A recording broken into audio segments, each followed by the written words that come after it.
باللہ من الشیطان الرجیم بسم اللہ الرحمن الرحیم یا ایہا الذین آمنوا لا تتخذوا اليہود والنصارى اولیاء بعضهم اولیاء بعض ومن یتولہم منکم فإنہ منہم ان اللہ لا یہدی القوم الظالمین۔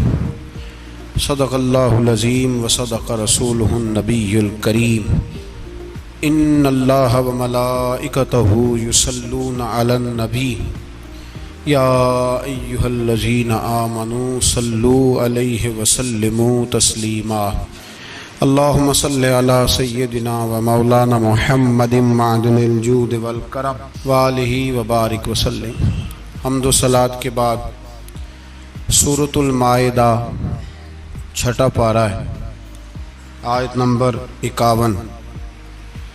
اللہ تبارک و تعالیٰ نے ارشاد فرمایا یا ایھا الذین آمنوا لا تتخذوا اليہود والنصارى اولیاء، اے ایمان والو یہودیوں اور عیسائیوں کو دوست نہ بناؤ۔ یہ مضمون قرآن پاک کی بہت ساری آیات میں، اس آیت کا انداز ذرا تھوڑا نرالا ہے۔ انہیں دوست نہ بناؤ، کیوں؟ اس لیے کہ بعضهم اولیاء بعض، وہ آپس میں ایک دوسرے کے دوست ہیں۔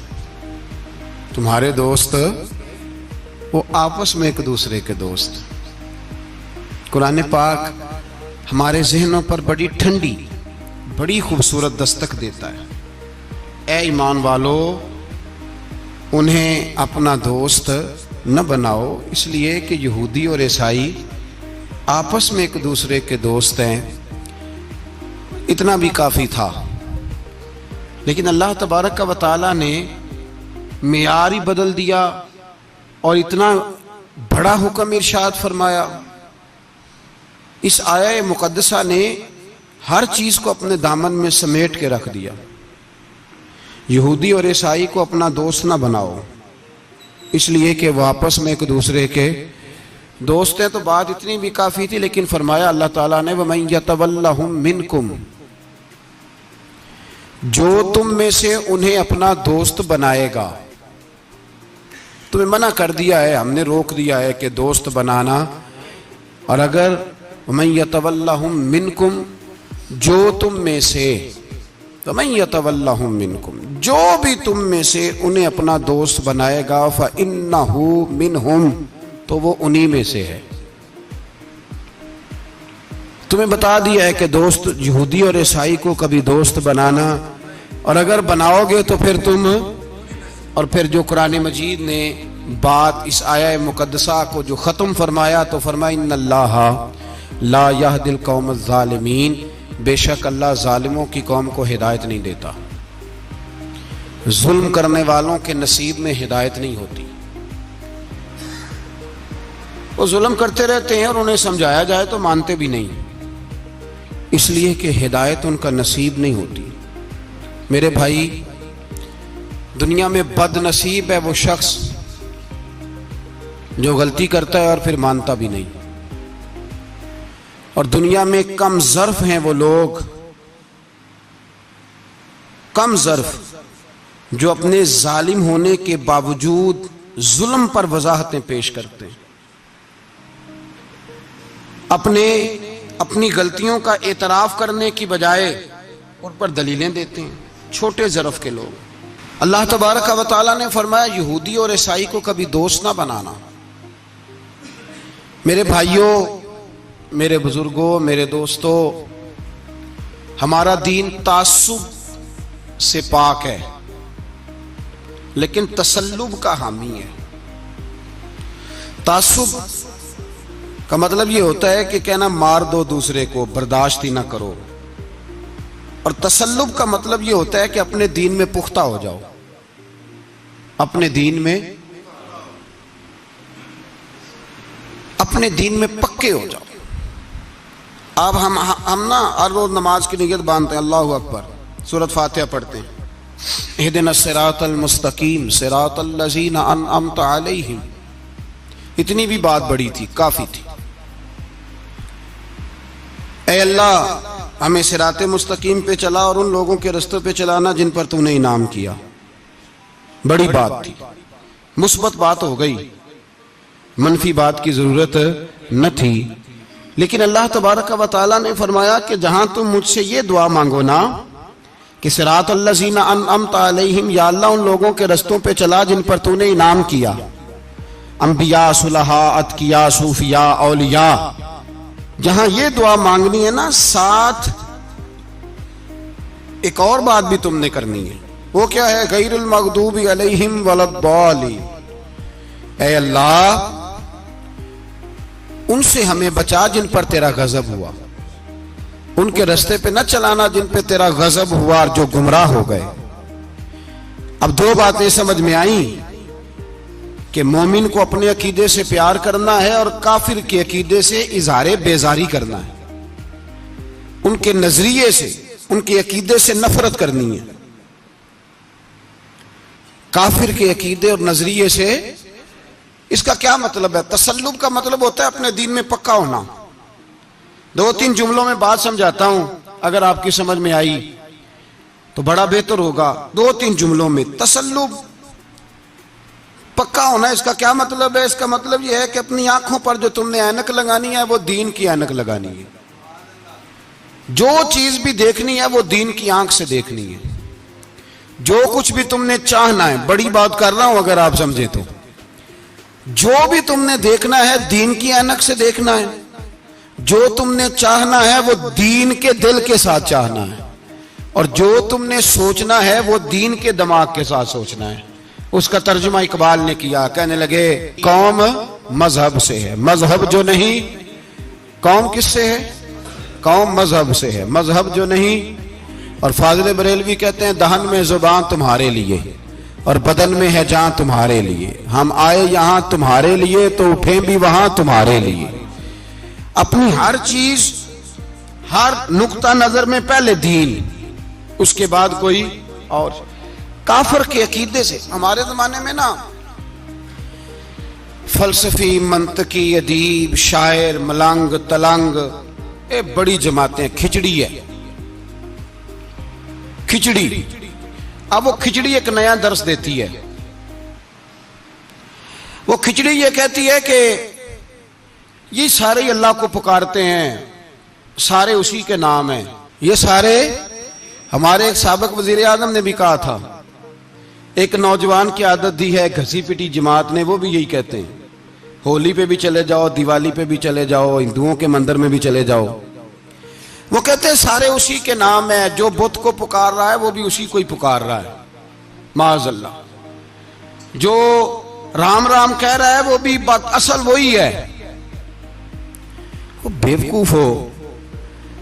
اگر بت کو پکارنے والا بھی کسی نہ کسی رنگ میں اللہ کو ہی پکار رہا تھا، معاذ اللہ، تو پھر نبی پاک صلی اللہ علیہ وسلم کو کیا ضرورت تھی بتوں کا مقابلہ کرنے کی؟ تم نے تو سارا دین ہی مشکوک کر دیا ہے، ہر شے مشکوک ہو گئی. جو بتوں کو پکار رہا ہے وہ بھی اسی کو پکار رہا ہے، جو رام کہہ رہا ہے وہ بھی اسی کو کہہ رہا ہے، جو پتھر پوج رہا ہے وہ بھی. کیا تماشا لگایا ہوا ہے. اللہ تبارک و تعالیٰ تو اتنا غیور ہے، وہ کہتا ہے ان اللہ لا یغفر ان یشرک بہ ویغفر ما دون ذلک لمن یشاء. میں ہر چیز بخش دوں گا، میرے ساتھ کسی کو شریک نہ بنانا، میں اس کی معافی نہیں دوں گا.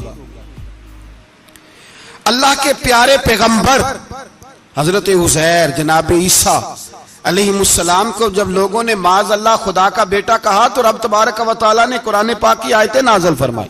فرمایا یہ جھوٹ بولتے ہیں، یہ ظلم کرتے ہیں اپنی جانوں پر. او بھائی، یہ کھچڑی جو پکا رہے ہیں نا ملنگ لوگ، ادیب لوگ، سارے اسی کے نام ہیں. اس کا ایک ہی نام ہے، لا الہ الا اللہ، لا الہ الا اللہ، لا الہ الا اللہ. اس کے سوا کوئی بھی معبود ہو ہی نہیں سکتا، سوال ہی نہیں. او خدا کے بندے، یہ فلسفہ. اور پھر ہم سیانے بڑے، ہمارے دلوں میں رحمت بڑی ہے، نرمی بڑی ہے کافر کے حق میں، مشرک کے حق میں. سارے جی اسی کو پکارتے ہیں. تو زیادہ مہربانی کرنے والا ہے یا نبی پاک زیادہ رحمت للعالمین ہے؟ حضور نے تو فرمایا بت کے پجاری سے جہاد ہوگا تلوار کے ساتھ، پنڈت اور جوگی کاٹے جائیں گے تلوار کے ساتھ. جو اللہ تبارک و تعالیٰ کی توحید میں کسی کو شریک کرے گا مسلمان اس کے خلاف اٹھیں گے. تو کہہ رہا سارے یہ ایک ہیں. تسلب نہیں، دین کی پختگی نہیں. ہمارے ہاں لوگ مسئلہ پوچھتے ہیں پاکستان میں جو عیسائی رہتے ہیں نا وہ غریب ہیں، پاکستان میں جو عیسائی رہتے ہیں نا وہ، اور جو امریکہ میں رہتے ہیں. پاکستان کے اندر جو لوگ ہیں نا وہ مسئلہ پوچھتے ہیں، کہتے ہیں جی عیسائیوں کے ساتھ کھانا پینا جائز ہے. میں نے کہا امریکہ میں جب رہتے ہو تب کیوں نہیں پوچھتے؟ یہاں تم مسئلہ پوچھتے ہیں نا لوگ عیسائیوں کے ساتھ کھانا پینا جائز ہے کہ ناجائز، اور وہاں جب تمہیں ضرورت ہوتی ہے پاسپورٹ کی تو عیسائی بی بی سے نکاح کر لیتے ہو. اور پوچھو نا اپنے ملک کے سیاست دانوں سے، پوچھو ان سے کہ تمہارے بچے جو جا کے وہاں روٹیاں کھاتے ہیں تو کون سے ہوٹل ہیں جہاں بالکل جائز تمہارے لیے علیحدہ سے پکتا ہے؟ وہ جو تم نے وہاں رشتہ داریاں کی ہوئی ہیں، تمہارے بچے وہاں رہ رہے ہیں تو وہاں مسئلے نہیں یاد. اگر ایک غریب نالی صاف کرنے والا عیسائی آئے تو اس کے بارے میں فتویٰ ہے کہ اس کے ساتھ روٹی نہیں کھانی، اور ٹرمپ آ جائے تو پھر کوئی مولوی مسئلہ نہیں پوچھتا کہ اس کے ساتھ کھانا جائز ہے کہ ناجائز ہے. ہمارا وہ جو کفر کے معاملے میں اظہار بیزاری تھا، نفرت کافر کے عقیدے سے، ہم کبھی نہیں کہتے کہ عیسائیوں کے مندروں کو آگ لگا دو. کبھی جلوس لے کے گئے ہیں کہ مندر گرانا ہے؟ بولے ان کا گرجا کبھی گرایا ہے؟ ہندو کا مندر، مرزئی کی عبادت گاہ، اقلیت قرار دے دیا، ٹھیک ہے جہاں عیسائی علیحدہ سے اپنا کام کر رہے ہیں تم بھی کرو. لیکن ہم ان کے عقیدے کے کبھی بھی حامی نہیں ہو سکتے. اگر کہیں کہ عیسائی بھی صحیح کہہ رہا ہے، حضرت مریم کو اللہ کی بیوی کہہ رہا ہے، جناب عیسیٰ کو اللہ کا بیٹا کہہ رہا ہے، اور تو کوئی سارے اسی کے نام ہیں، تو یہ بات تیری درست. اس لیے کہ ہم تو روز کہتے ہیں قل هو اللہ احد اللہ الصمد لم یلد ولم یولد، نہ کسی کا باپ ہے نہ کسی کا بیٹا ہے، ولم یکن لہ کفوا احد، اس کا تو کوئی ہمسر ہی نہیں، اس جیسا دوسرا کوئی ہے ہی نہیں. تو بھائی جس عقیدے کا تو اعلان کر رہا ہے، جو آدمی تیرے عقیدے کے خلاف چل رہا ہے اس کو تو نے صحیح کیسے کہہ دیا؟ یہ کیسے ہو؟ تو میرے بھائی اسلام یہ کہتا ہے کہ اساس، بنیاد، نظریہ، تو اپنے نظریے پہ ناز کرے گا، دوسرے کے نظریے سے اظہار بیزاری کرے گا. اور بھائی جاگو اور بس کر دو، جاگ جاؤ. اساس، بنیاد، نظریہ اصل ہے، اور اصل پر سمجھوتا ہو سکتا ہو ہی نہیں سکتا. بخاری شریف میں ایک حدیث ہے، بات مضبوط کرنے کے لیے عرض کرتا ہوں. حضرت یحییٰ ایک تابعی بزرگ ہیں، وہ کہتے ہیں حضرت عبداللہ ابن عمر رضی اللہ تعالیٰ عنہ میرے پاس آئے تو میں نے ان سے کہا حضور ہمارے محلے میں ایک جماعت رہتی ہے مسلمانوں کی، وہ نمازیں بھی پڑھتے ہیں، روزے بھی رکھتے ہیں، زکوٰۃ بھی دیتے ہیں، حج بھی کرتے ہیں، بس تقدیر کو نہیں مانتے. صرف ایک چیز کے انکاری ہیں، تقدیر کے. تو کیا حکم ہے؟ تو آپ فرمانے لگے ان سے کہہ دو کہ ہمارا تمہارا کوئی تعلق نہیں، ان سے کہہ دو ہمارا تمہارا کوئی رشتہ نہیں، ہمارا تمہارا کوئی کسی قسم کا رابطہ. اور فرمایا ان کو بتا دینا کہ رسول پاک کے صحابی نے فتویٰ دیا ہے جتنی مرضی نمازیں پڑھو، جتنے مرضی روزے رکھو، اور احد پہاڑ کے برابر اگر تمہارا دل کرے تو صدقے کرو، پر تمہارا کوئی عمل اللہ کی بارگاہ میں قبول نہیں جب تک تمہارا عقیدہ صحیح نہیں، جب تک تمہارا نظریہ ٹھیک نہیں، اتنی دیر تک کوئی عمل اللہ کی بارگاہ میں تمہارا قابل قبول نہیں. اساس پر، بنیاد پر کوئی سمجھوتا ہو سکتا، بنیادوں پر سمجھوتے نہیں ہوتے بھائی. اور ایک ہوتا ہے گناہگار، ایک ہوتا ہے غدار. گناہگار اور غدار میں بڑا فرق ہوتا ہے. ایک آدمی شراب پیتا ہے، کسی نے اس کو منع کیا تو اس نے کہا یار میری غلطی ہے، آئندہ نہیں پیوں گا، وہ گناہگار ہے. ایک نے کہا نہیں پینی چاہیے، وہ کافر ہے. ایک نماز نہیں پڑھتا، اس کو کہا پڑھ، بہانے لگاتا ہے کپڑے نہیں صحیح، رمضان سے شروع کروں گا، کوشش ہے بس، وہ گناہگار ہے. ایک کہتا ہے نماز پڑھنی نہیں چاہیے، وہ کافر ہے. ایک کے جیب میں پیسے تھے, حج کرنے نہیں گیا, بہت بڑا گناہ کیا. ایک کہتا ہے حج کرنا ہی نہیں چاہیے, وہ کافر ہو گیا. او بھائی گناہگار اور ہوتا ہے, غدار, دونوں میں فرق ہے. اب تو غداریاں ہو رہی ہیں, سرے عام حملے ہو رہے ہیں, حکومتوں پر پریشر ہے. یورپ ایک منٹ سے پہلے مرزئی کو ویزا دیتا ہے, قادیانی کو ویزا دیتا ہے. یہ سپر کافر ہیں قادیانی اور مرزئی, اور بڑی ذمہ داری سے کہہ رہا ہوں, یہ کل بھی کافر تھے, آج بھی, کل بھی کافر تھے اور آج بھی, اور قیامت تک. اور اگلی بات سن لو, من شکا فی کفر ہی فقد کفر, جو ان کے کفر میں شک کرے وہ بھی کافر ہے. سن لو, یہ فتویٰ دے دینا بے شک جس کو مرضی.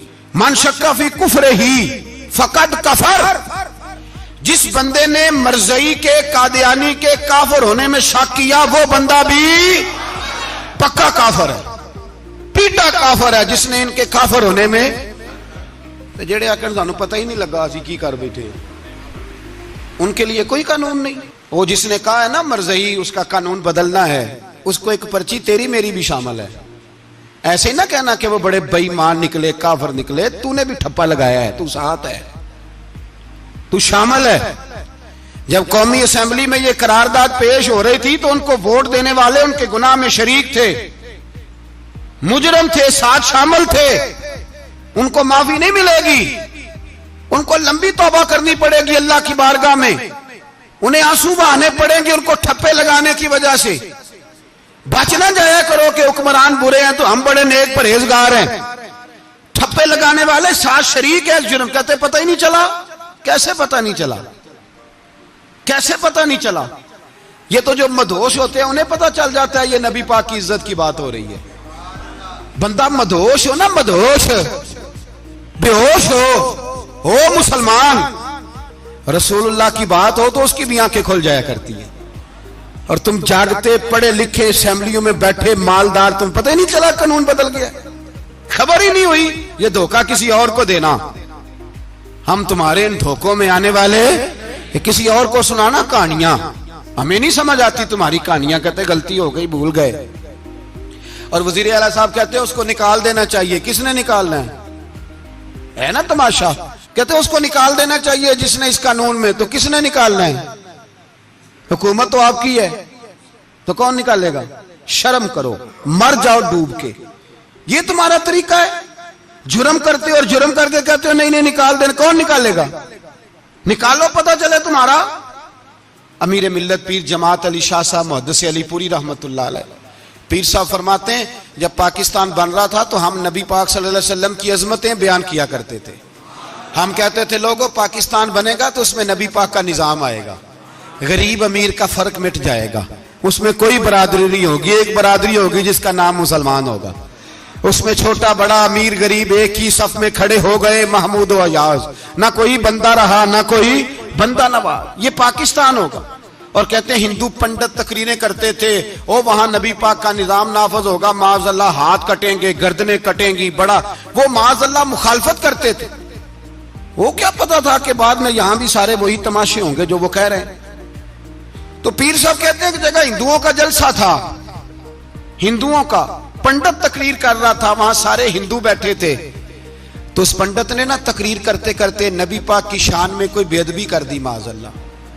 چونکہ سارے ہندو تھے, کوئی مسلمان نہیں تھا. ایک ملنگ بیٹھا تھا دور, اس نے دوری ڈنڈا پکڑا ہوا تھا اور کوئی اپنی موج کا کام کر رہا تھا. آپ کو پتا ہے ان کے پاس جو ڈنڈا ہوتا ہے بڑا رنگین ہوتا ہے, کوئی اسپیشل بنایا ہوتا ہے انہوں نے. تو بیٹھا تھا ملنگ. میں نے کہا بے ہوش بھی ہو نا, جو بے ہوش ہو مسلمان, رسول اللہ کا نام آئے تو اس کی بھی آنکھیں کھل جایا کرتی ہے. تیری بند کی باندھی رہ گئی, یہ کیسے ہو گیا؟ ہاتھ میں ڈنڈا تھا اور وہ اپنے کام لگا ہوا تھا.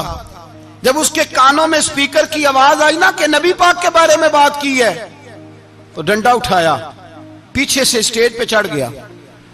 اور ہندوؤں نے سمجھا ملنگ آدمی ہے, اس نے کیا کرنا ہے. آیا پنڈت کے پاس اور وہ کہتا ہے میں نے 3 ڈنڈے اتنی زور سے مارے کہ چوتھے کی ضرورت ہی نہ پڑی. اتنی زور سے 3 ڈنڈے سر پہ مارے کہ چوتھے کی ضرورت اس کی پھر آواز ہی نکلی, مر گیا وہ. مجھے پکڑا جیل میں پھینک دیا.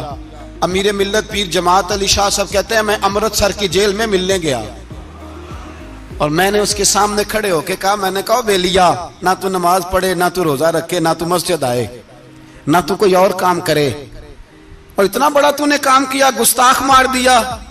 تو پیر صاحب کہتے ہیں وہ ملنگ اپنے پیروں پہ اٹھ کے کھڑا ہو گیا اور اس کی آنکھوں میں آنسو تھے اور میری طرف دیکھ کے کہنے لگا, پیر جی میں نے لمیاں گلاں تے نہیں آندیاں, میں ان پڑھا چوکھا تے نے مینوں پتا گناہگار ہاں, بڑا گناہگار ہاں, بڑا گناہگار ہاں, بڑا گناہگار, بڑا گناہگار ہاں, پر قسم اللہ دی عزت دی میں گناہگار ہاں پر اپنے نبی دا غدار نہیں, گناہگار ہاں پر رسول اللہ دا غدار کوئی بات نہیں. اگر کوتاہیاں کرتا ہوں تو یہ تو نہیں نہ ہو سکتا کہ اونچی اور سچی سرکار کی کو میرے سامنے بے ادبی کر کے چلا جائے. یہ تینوں پتہ ہی نہیں لگا, تو کہتا خبر ہی نہیں ہوئی, کب ہو گیا پتہ ہی نہیں تھا. وضاحتیں دیتا پھرتا ہے اور کچھ مولوی ملا جو دھبا ہے دین کے نام پہ وہ وضاحتیں دیتے پھرتے ہیں, کہتے ہیں مناظرے کر لو, شرم کرو. دین کے نام پر ووٹ مانگ کے اسمبلیوں میں جاتے ہو اور وہاں جا کے ان بھائی مانوں کی گودوں میں بیٹھ جاتے ہو, تمہیں حیا نہیں آتی. اور نبی پاک کی بات آئے تو پھر بھی تمہاری غیرت جوش نہیں مارتی, پھر بھی دلیلیں دیتے پھرتے ہو. میرے رسول پاک علیہ الصلوۃ والسلام کے غلاموں یاد رکھو, دین میں تسلط پیدا کرو, مضبوطی. کل لوگ مسئلے پوچھا کرتے تھے کہ صحابی کا اہل بیت کا بے ادب ہے تو اس کے جنازے پہ جائیں کہ نہ جائیں. اب نہیں لوگ پوچھتے, اب ہمارے دلوں میں فتوے زیادہ آ گئے ہیں, مرضی کرتے پھرتے ہیں. ہمارا بچہ کسی بد مذہب کی مسجد میں جاتا ہے, ہم کہتے ہیں نہیں نہیں ویسے ہی جاتا ہے. تجھ سے پوچھا جائے گا, اس دن پتہ چلے گا, جس دن تم مرے گا تو تیرے لیے دعا بھی نہیں کرے گا, تیری قبر پہ بھی نہیں جائے گا, تجھے پتہ چلے گا اس دن کہ ویسے ہی جاتا ہے کہ ایسے جاتا ہے. کوئی پابندی نہیں, کوئی تسلط بھی نہیں, عقیدے میں ایمان میں کوئی پختگی نہیں, ہمیں خیال ہی نہیں کہ کدھر جا رہی ہیں اولادیں, سوچتے ہی نہیں. ہم خیال ہونا چاہیے, سمجھ ہونی چاہیے. میرے رسول پاک علیہ الصلوۃ والسلام کے صحابہ میں تسلط تھا, تسلط. سگی اماں بھی اگر بے ایمان ہوتی تھی تو صحابہ قریب نہیں آنے دیتے تھے. حضرت اسماء بنت ابی بکر صدیق ان کی ماں مشرکہ تھی. جناب صدیق اکبر کی ایک زوجہ حضرت ابو بکر نے طلاق دے دی. کچھ عرصے کے بعد وہ اپنی بیٹی کو ملنے آئی, ماں بیٹی سے ملنے آئی تو حضرت اسماء بنت ابو بکر کو پیغام بھیجا, کہا بیٹے میں تجھے ملنا چاہتی ہوں. تو کہا اماں ذرا ٹھہر جا, پہلے میں اپنے نبی سے پوچھ لوں. پہلے اپنے ماں بعد میں ہے, نبی پہلے ہیں. پہلے حضرت اسماء حضور کی بارگاہ میں گئی, یا رسول اللہ میری اماں ملنا چاہتی ہے اور مشرکہ ہے, حکم کیا ہے؟ فرمایا تو ماں کی حیثیت سے مل سکتی ہے. انہوں نے تو سگے ماں باپ سے ناطے توڑ لیے, سگے رشتہ داروں سے, اور تو ان سے دوستیاں ختم نہیں کر سکتا, تیرا تعلق بھی نہیں. نہیں سارے اسی کو پکارتے ہیں, سارے ایک ہی ہیں. یہ تماشے کسی اور کو دکھانا, یہاں رسول اللہ کے غلام بستے ہیں. ہمارا عقیدہ بڑا پختہ ہے, بڑا پختہ, بڑے پختہ نظریات کے لوگ اللہ نے اس دھرتی کو عطا فرمائے. اس زمین نے بڑے کامل مومن پیدا کیے.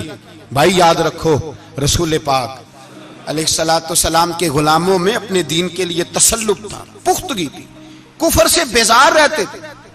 اگر سب کو ایک میں ایک ہی کرنا تھا تو پھر اتنی لمبی چوڑی جدوجہد, امیر حمزہ کا کلیجہ نکل گیا, کان کٹ گئے, سب کچھ ہو گیا, اور آج تم ان شہیدوں کی لاشوں پہ کھڑے ہو کے کہتے ہو کہ یہ تو ایسے ہی کٹ گئے. مذاق ہے یہ, کوئی مذاق ہے؟ اصل بات بتاؤں آپ کو کیا ہے, دین مفت میں ملا ہے, اور جو شے مفت مل جاتی ہے اس کی قدر نہیں ہوتی. قدر دین نبی دا ایک ہی جانن دنیا دار کمینے, دین نبی دا جانن والے سونگے وچ مدینے. تجھے کیا پتا, تجھے کیا خبر اس دین کی؟ تجھے خبر ہی نہیں میرے رسول پاک کا پسینہ کتنا بہا ہے. کبھی تیرا پھیرا لگے تو احد کے پہاڑ سے جا کے پوچھنا نبی پاک کا خون کتنا بہا ہے. کبھی ٹائم ملے نا, ملک شام جا اور حضرت بلال کی قبر پہ کھڑے ہو کے پوچھ دین کتنا قیمتی ہے. اور پھر اس سے زیادہ بات پوچھنی ہو نا کبھی تو مدائن جا, حضرت سلمان فارسی کے مزار کے پاس ان سے پوچھ دین کی قیمت کتنی ہے. وہ تجھے بتائیں گے کہ کئی 100 سال لگ گئے نبی پاک کے قدموں میں پہنچنے تک. 100 سال, کئی 100 سال. اور اگر پھر بھی تجھے تسلی نہ ہو تو جنت البقیع میں جا اور سیدہ طیبہ طاہرہ حضرت فاطمہ الزہرا سے پوچھ، ان سے پوچھ بی بی اس دین کی قدر کیا ہے، وہ تجھے بتائیں گی کہ جب دین کے چہرے پہ سرخ رنگ بھرنا تھا تو میں نے حسین کا خون دے کے بھرا ہے۔ وہ تجھے بتائیں گی کہ اس دین کو جب پینٹ کرنا تھا تو میں نے جناب علی اصغر کے بازوؤں کے ساتھ مصوری کی ہے۔ اس کو آسان سمجھ رکھا ہے لوگوں نے، آسان سمجھ رکھا ہے، کہا تم کٹ گئے۔ اور آج اٹھنے والا صوفی اور درویش کہتا ہے سارے ایک ہی ہیں، سارے اسی کو مانتے ہیں۔ جس سیاستدان کا دل کرتا ہے وہ جا کے مندروں میں پوجا کر آتا ہے، جس کا دل کرتا ہے وہ جا کے ہندوؤں کی ہولی اور دیوالی میں شریک ہو جاتا ہے۔ سب ایک ہی ہیں۔ اگر ایک ہی تھے تو حسین کا علی اصغر کیوں شہید ہوا؟ اگر سب ایک ہی تھے تو جناب علی اکبر کیوں شہید ہوئے؟ سارے ایک ہی تھے تو پھر ٹھیک ہے، مست رہنا چاہیے تھا۔ یہ مذاق ہے اتنی قربانیاں؟ شرم ہی نہیں آتی بات کرتے ہوئے؟ جاگو اور اپنے دین کو سمجھو۔ میرے رسول پاک علیہ الصلوۃ والسلام نے جو دین دیا اس میں تسلب ہے، تسلب، کفر سے بیزاری۔ کتنی بیزاری؟ حضرت ام حبیبہ رضی اللہ تعالیٰ عنہ ام المومنین ہے، یہ ہماری اماں ہیں۔ ام ماؤں کے نام تو بچوں کو آنے چاہیے نا، یہ مومنوں کی ماں ہیں، ابو سفیان کی بیٹی ہیں۔ حضرت ابو سفیان رضی اللہ تعالیٰ عنہ کی بیٹی نبی پاک کی زوجہ ہیں، جناب امیر معاویہ رضی اللہ تعالیٰ عنہ کی سگی بہن حضور کی زوجہ تھی، بہت بڑے امیر باپ کی بیٹی تھی۔ مدینے جب آئیں تو نبی پاک کے گھر میں غربت دیکھی، آزمائش دیکھی، کئی کئی دنوں کے فقر اختیاری کے جلوے دیکھے۔ ابو سفیان ایک مذاکرات کے سلسلے میں مدینے آئے اور کہتے ہیں میں نے سوچا سیدھا اپنی بیٹی کے گھر جاتا ہوں، تو کہتے ہیں میں حضرت ام حبیبہ کے صحن میں داخل ہوا تو چارپائی پہ بستر بچھا ہوا تھا، اور ام حبیبہ ایک سائیڈ پہ بیٹھ کر تو سوئی دھاگے کے ساتھ کوئی کام کر رہی تھی۔ ابو سفیان کہتے ہیں میری بیٹی کی نظر پڑی تو ام حبیبہ جلدی سے اٹھی، اٹھ کے بستر جو چارپائی پہ بچھا ہوا تھا وہ بستر اٹھایا، لپیٹا، اندر لے گئی۔ بعد میں باہر آئیں تو میں نے بیٹی کے سر پہ ہاتھ رکھا، میں نے کہا بیٹی میں سمجھ گیا ہوں، بستر پہ میری نظر پڑی ہے، لگتا ہے کئی سال پرانا ہے، پیوند بھی لگے ہوئے ہیں، تو اس لیے اندر رکھا ہی ہے کہ پرانے بستر پہ باپ کو بٹھاؤں گی، اس لیے رکھا ہی ہے۔ تو بیٹی امیر گھر سے آئے تو غریب گھر میں اس کی شکایتیں ختم نہیں ہوتی، پر دین کے ساتھ تسلب ام المومنین کا، پختگی اور کفر سے بیزاری۔ کہنے لگی ابا جی ابھی آپ کافر ہیں نا، تو آپ کی سوچ ابھی بدلی نہیں، میں اس لیے نہیں بستر اندر رکھ کے آئی کہ آپ کے قابل نہیں تھا، میں تو اس لیے رکھا ہوں کہ وہ میرے نبی کا پاک بستر ہے اور آپ ناپاک ہیں۔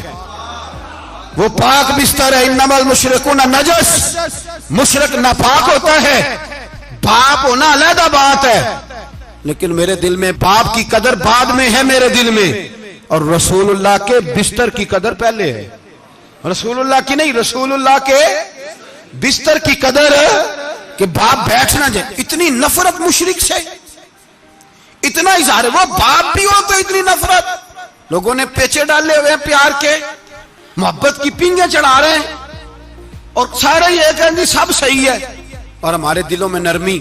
ہمارا اپنا جوان باہر جاتا ہے، وہ یہ نہیں دیکھتا کہ میں جس سے شادی کرنے لگا ہوں نیشنلٹی زیادہ ضروری ہے کہ ایمان، پیسے زیادہ ضروری کہ ایمان، دین زیادہ ضروری کہ دولت۔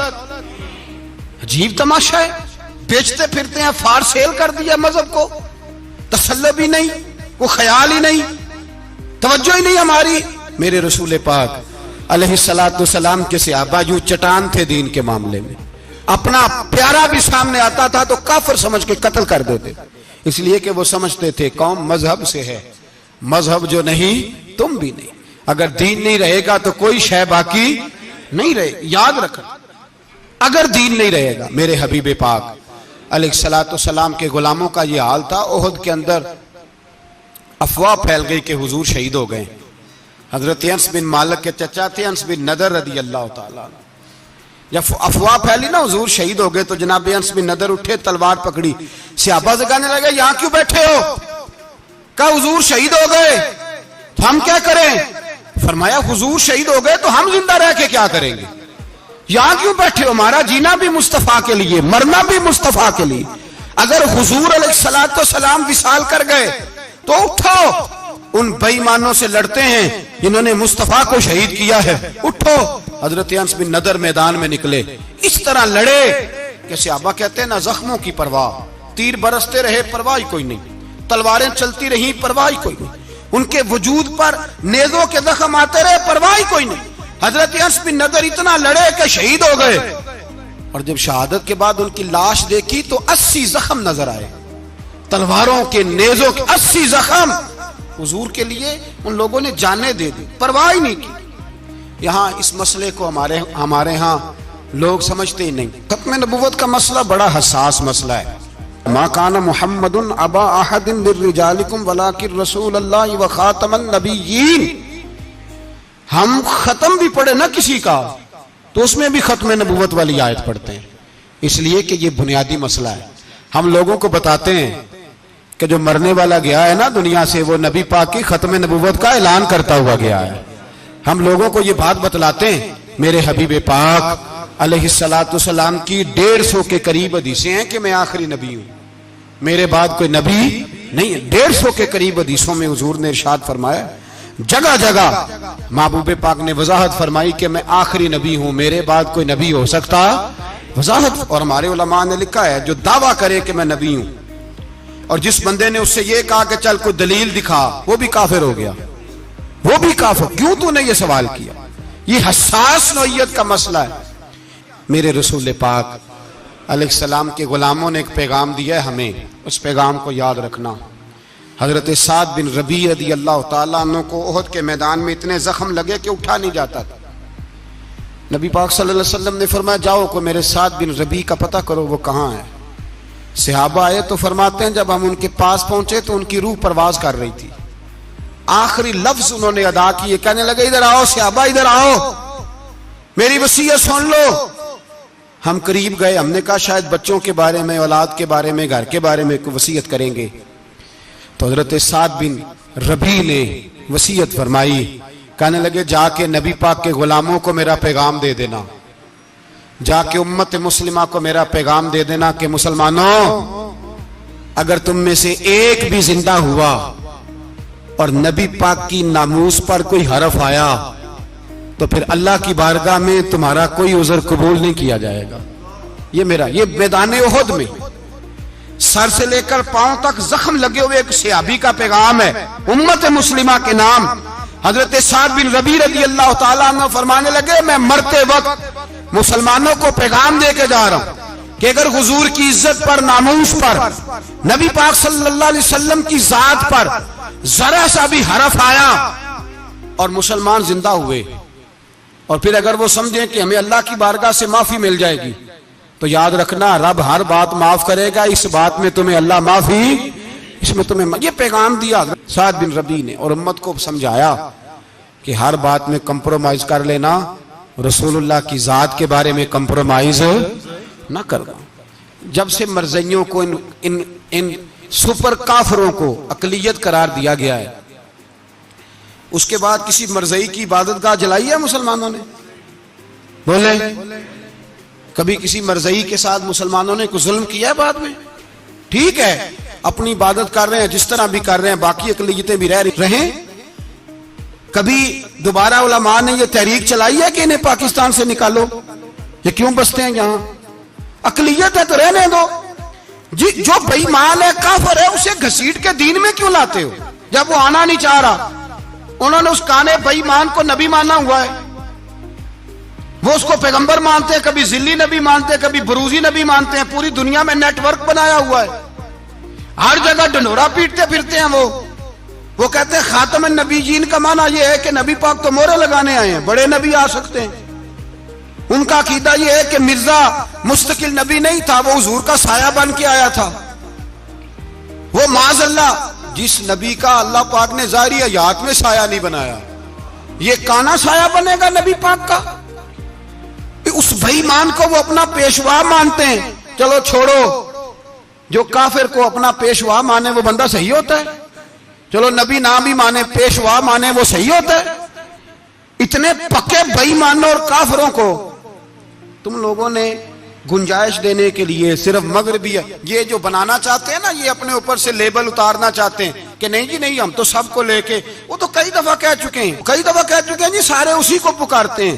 نہ، سارے اسی کو نہیں پکارتے. اس کو اگر صحیح پکارتے ہیں تو مسلمان پکارتے ہیں، باقی اس کو صحیح پکارتے کہ جھوٹ بولتے ہیں، ملاوٹ کرتے ہیں، شرک کرتے ہیں، کفر کرتے ہیں. اور اللہ کی بارگاہ میں کفر و شرک کی کوئی معافی. یہ دنیا کو بتانا چاہتے ہیں نہیں جی نہیں، ہم بڑے نرم ہیں، ہم بڑے ایسے ہیں. ہم کوئی نرم نہیں، کوئی نرم نہیں. ہم نرم ہیں رحماء بینہم. لیکن اگر عقیدوں کو چھیڑو گے، رسول اللہ کی عزت اور ناموس اور ختم نبوت کو چھیڑو گے، تو اقبال کہتے ہیں ہم بڑے نرم ہیں، اتنے نرم ہیں جیسے ریشم ہوتا ہے، ہو ہلکا ہے یاراں تو بریشم کی طرح نرم، اور رزم حق و باطل ہو تو فولاد ہے مومن. پھر ہم نرم نہیں، پھر ہمارے اندر بڑی سختی ہے، بڑی سختی. حضرت ابوبکر صدیق سب سے زیادہ نرم تھے، پر ختم نبوت کا معاملہ آیا تو سب سے زیادہ سخت حضرت ابوبکر صدیق ثابت ہوئے، سب سے زیادہ. ہم بڑے سخت ہیں، بڑے سخت. چیک نہ کیا کرو مسلمانوں کے ایمان کو، ٹٹولا نہ کرو. میری آپ سے بھی اپیل ہے کہ ایسے ہی کو بندہ اگر آپ کے گھر آ جائے نا اور آ کے کہے میں فلاں صاحب ہوں، تو روب میں نہ آیا کرو. اس سے پہلے پوچھا کرو یوں تو سید بھی ہو، مرزا بھی ہو، افغان بھی ہو، تم سبھی کچھ ہو، بتاؤ کہ مسلمان بھی ہو. بس کر دیں، اب بس کر دیں.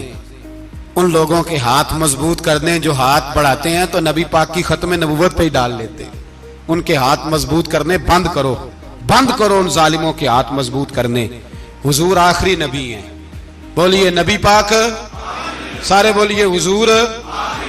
حضور کے بعد جو کسی اور کو نبی مانے وہ کل بھی کافر تھا، آج بھی، قیامت تک. وہ جو اس کے کفر میں شک کرے وہ بھی، جو مرزائی قادیانی کے کفر میں شک کرے وہ بھی کافر ہے. مر جائے تو مسلمانوں کے اس قبرستان میں اس کا دفن ہونا جائز ہے، مسلمان کا اس کے لیے تعزیت کرنا جائز ہے، مسلمان کا اس کے دل، اس کے حق میں نرمی پیدا کرنا جائز ہے. نہیں، مسلمان کا اس شخص کے بارے میں کسی قسم کی گنجائش دینا جائز ہے. کل بھی کافر تھے، آج بھی کافر ہیں، قیامت تک کافر رہیں گے. مسلمان وہ رہے گا جو کہے گا کہ نبی کی ہر شان کو ہم مانتے ہیں، حضور خاتم النبیین ہے، زبان سے اقرار کرتے ہیں اور دل سے اس پر ایمان لاتے ہیں، وہ بندہ مسلمان رہے گا. ہم حکومتوں کو سمجھاتے ہیں اپنی قبریں خراب نہ کرو، اپنی آخرت تباہ نہ کرو. نہ بات تھوڑا سا وقت ہے، تمہارے باپ دادا مر گئے، ان کا نام بھی کوئی نہیں لیتا، تم بھی دنیا سے جاؤ گے.